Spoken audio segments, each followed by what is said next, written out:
السلام علیکم دوستو۔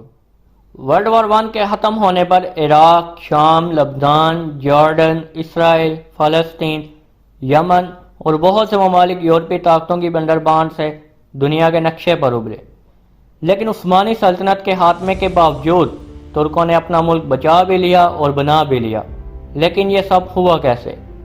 ترک ہیرو مصطفیٰ کمال خود ترک نہیں تھے، کیا واقعی ایسا ہے؟ کیا مصطفیٰ کمال نے خلافت عثمانیہ کو ختم کیا تھا یا کہانی کچھ اور تھی؟ یہی سب جانیں گے ہم آج کی اس ویڈیو میں۔ جب ورلڈ وار ون ختم ہوئی تو سلطنت عثمانیہ کا نقشہ کچھ ایسا تھا کہ شام اور لبنان پر فرانس کا، فلسطین، جارڈن اور عراق پر برطانیہ کا کنٹرول تھا، اور حجاز کا علاقہ شریف مکہ کی حاکمیت میں آ چکا تھا۔ سلیشیا جو کہ موجودہ ترکیہ کا ساؤدرن سٹی ہے، اس پر فرانس کا، اور اس کے ساتھ ساؤدرن سائڈ پر ہی اناطولیہ کا کچھ حصہ اٹلی کے کنٹرول میں جا چکا تھا، جبکہ آرمینیا نے ایسٹرن ترکی، یونان ایسٹرن ایتھریس پر، جبکہ استنبول پر برطانیہ، فرانس اور اٹلی کا مشترکہ کنٹرول تھا۔ اس وقت پورے ترکی میں قابض ملکوں کے خلاف بغاوتیں اٹھ رہی تھیں، جن میں مصطفیٰ کمال نمایاں تھے۔ مگر دلچسپ بات یہ ہے کہ یہ باغی خود ترک نہیں تھے۔ یہ انسان 1881 میں یونانی شہر سیلونوکیا میں پیدا ہوئے۔ یہ اس وقت سلطنت عثمانیہ کا حصہ تو ضرور تھا، مگر یہاں کے لوگ ترک نہیں تھے۔ اب مصطفیٰ کمال باغیوں کا لیڈر تو بن گیا تھا، لیکن اگر وہ استنبول میں رہ کر تحریک چلاتا تو اتحادی فوج اسے گرفتار کر لیتی۔ اس کی یہ سب چیزیں خفیہ تھی کہ وہ باغیوں کا لیڈر بن گیا ہے، اسی لیے اس کی فوج میں شامل حامی افسران نے اس کی پوسٹنگ سیمسن کے ساحلی شہر میں کروا دی۔ وہاں 15 مئی 1919 کو یونانی فوج نے ترک ساحلی شہر ازمیر پر نہ صرف قبضہ کر لیا بلکہ وہاں کی آبادی کو قتل بھی کر ڈالا۔ خیر مصطفیٰ کمال سیمسن جا کر انقلابیوں سے ملا اور فوج سے استعفیٰ دے کر مختلف شہروں کے دورے کرنے لگا۔ اس نے ملک بھر سے انقلابی لیڈروں کو جمع کیا اور ایک نئی کونسل بنائی، اور غیر ملکی حملہ آوروں سے مقابلہ کرنے کے لیے ایک نئی ترک فوج بھی بنانا شروع کر دی۔ اس کا ہیڈ کوارٹر اکارا میں بنایا گیا۔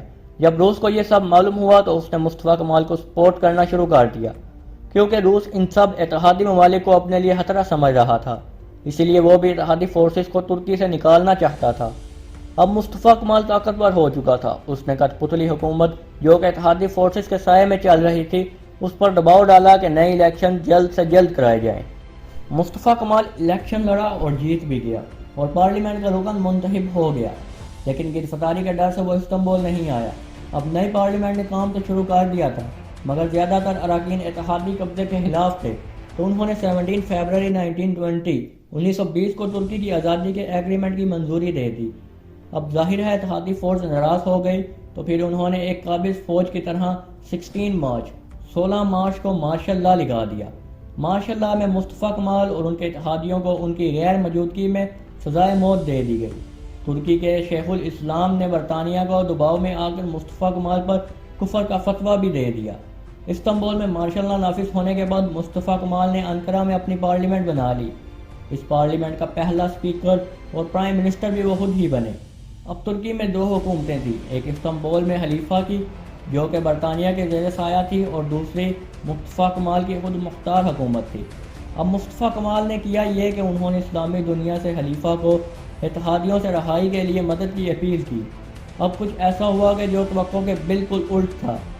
ہوا کچھ یوں کہ مشرق سے آرمینیا اور مغرب سے یونان نے انقرہ کی حکومت پر حملہ کر دیا۔ اب اتحادیوں کو یقین ہو گیا کہ انقرہ کی حکومت تہس نہس ہو جائے گی۔ اتحادیوں نے مصطفیٰ کمال سے بے خبر ہو کر عثمانی خلیفہ پر دباؤ بڑھایا تاکہ سلطنت کے ٹکڑے کیے جائیں اور اتحادی انہیں آپس میں بانٹ لیں۔ اب خلیفہ ظاہر ہے کہ اتحادیوں کے سائے میں ہی تو حکومت کر رہے تھے۔ اب 1920 میں ایک ایگریمنٹ ہوا جس کے ذریعے تھریس اور ازمین پر یونانی قبضہ تسلیم کر لیا گیا، اور عثمانی حکومت عرب میں اپنے علاقوں سے بھی دستبردار ہو جائے گی۔ دوسری طرف انقرہ کی حکومت مصطفیٰ کمال نے یہ ایگریمنٹ مسترد کر دیا اور یونانیوں کے خلاف ازمیر میں ڈٹ کر مقابلہ کیا، اور دوسری طرف آرمینیا سے بھی مقابلہ کیا۔ 20 اکتوبر 1920 کو مصطفیٰ کمال کی فوج نے آرمینیا کو بری طرح شکست دے کر ترکی سے نکال باہر کیا۔ اس کے بعد 10 فروری 1921 کو ازمیر میں یونانی فوج کے ساتھ خون ریز جنگ میں بھی مصطفیٰ کمال کو فتح ملی۔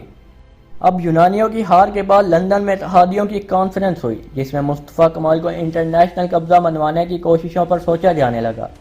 مصطفیٰ کمال کو لندن میں انوائٹ کیا گیا۔ مصطفیٰ کمال لندن آئے ضرور مگر معاہدہ ماننے سے انکار کر دیا۔ اب 16 مارچ 1921 کو انقرہ کی حکومت نے روس سے دوستی کر لی اور تجارت کی غرض میں دفاعی ساز و سامان کی نقل و حمل شروع ہو گئی۔ مارچ میں ہی یونانیوں کو مصطفیٰ کمال کی فوج سے ایک اور ہار کا سامنا کرنا پڑا، مگر یونانی اب بھی سلطنت کے ایک بڑے حصے پر قابض تو تھے۔ اب کچھ مہینوں کی تیاری کے بعد یونانی فوج نے دوبارہ ترکوں پر حملہ کیا، مگر اس بار مصطفیٰ کمال نے اپنی فوج ہٹا لی اور انقرہ سے 80 کلومیٹر دور پہاڑیوں میں چھپا دیا۔ اب یونانی فوج پہنچی اور ترکوں پر زبردست اٹیک کیا اور بہت سی پہاڑیوں پر قبضہ بھی کر لیا، لیکن یونانیوں کا جانی نقصان بہت زیادہ تھا اور پھر ترکوں نے یونانیوں کی سپلائی لائن بھی بند کر دی۔ آخر تھک ہار کر 13 ستمبر کو یونانی فوج وہاں سے بھاگ گئی۔ اس فتح کے بعد مصطفیٰ کمال کو پارلیمنٹ کی طرف سے فیلڈ مارشل کا عہدہ بھی دیا گیا۔ یہ دیکھ کر فرانس نے سلیشیا کا علاقہ خالی کر دیا اور اٹلی بھی اپنے علاقوں سے دستبردار ہو گیا۔ اب مصطفیٰ کمال نے یونانیوں کو ترکی سے نکالنے کے لیے زبردست فوجی تیاریاں شروع کر دی۔ اگست 1922 کو ترک فوج نے یونانیوں کے خلاف ایک فیصلہ کن لڑائی شروع کی۔ 30 اگست کو ایک خون ریز لڑائی ہوئی جس میں یونانیوں کی آدھی فوج ماری گئی۔ 10 ستمبر تک ایزنک اور بورسا دوبارہ ترکوں کے قبضے میں آ چکے تھے۔ اب یہ سب ہوتا دیکھ کر اور اپنے اتحادیوں کا بھاگتا دیکھ کر برطانیہ نے مصطفیٰ کمال سے ایک معاہدہ کیا۔ یہ معاہدہ آخر تھا کیا مصطفیٰ کمال برطانیہ سے بھی لڑے؟ مصطفیٰ کمال اور برطانیہ کے درمیان ایک معاہدہ طے پایا جس کے مطابق برطانوی فوج استنبول اور باقی علاقوں کو خالی کر دے گی اور کوئی بھی ترک کسی بھی فوجی کو نقصان نہیں پہنچائے گا۔ اب استنبول میں عثمانی خلیفہ وحید الدین برطانوی جہاز میں بیٹھ کر اٹلی فرار ہو گئے کیونکہ اس نے مصطفیٰ کمال کے خلاف احکامات دیے تھے۔ اب ان کی جگہ عبد المجید ثانی خلیفہ بن گئے۔ 1922 میں اتحادیوں اور مصطفیٰ کمال کی حکومت کے درمیان سوئٹزرلینڈ کے شہر لوزان میں ایک مذاکرات شروع ہوئے۔ مصطفیٰ کمال کے سامنے 3 شرائط رکھی گئی جن میں ترکی کو کمیونسٹ لوگوں سے بچانا، خلافت ختم کر دی جائے اور ترکی موصول کے علاقے سے دستبردار ہو جائے۔ یاد ہے کہ موصول عراق کا شہر ہے اور ان دنوں موصول سے تیل کے بڑے بڑے ذخائر دریافت ہوئے تھے۔ کئی مہینوں کے مذاکرات کے بعد مصطفیٰ کمال نے ان شرائط کو تھوڑے بہت رد و بدل کے ساتھ مان لیا۔ 24 جولائی 1923 میں معاہدہ لوزان پر دستخط ہو گئے۔ اکتوبر میں مصطفیٰ کمال فاتحانہ طور پر استنبول میں داخل ہوئے اور 3 مارچ 1924 کو خلافت ختم کر دی گئی۔ 4 مارچ کو آخری عثمانی خلیفہ بھی استنبول سے چلے گئے اور اس طرح 625 سال 625 ایئرز تک عثمانی سلطنت اور خلافت قائم رہی۔ اس کے بعد مصطفیٰ کمال نے ملک کو انڈسٹریلائز کیا اور صرف 10 سال میں ترکی کا سارا قرضہ اتار دیا۔ ترک رسم الخط کو تبدیل کیا گیا اور اسے رومن رسم الخط میں متعارف کروایا گیا۔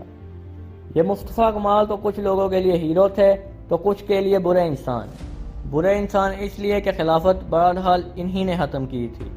مصطفیٰ کمال 10 نومبر 1938 کو 57 سال 57 ایئرز کی ایج میں استنبول میں وفات پا گئے۔ یہ تھی مصطفیٰ کمال کی سٹوری۔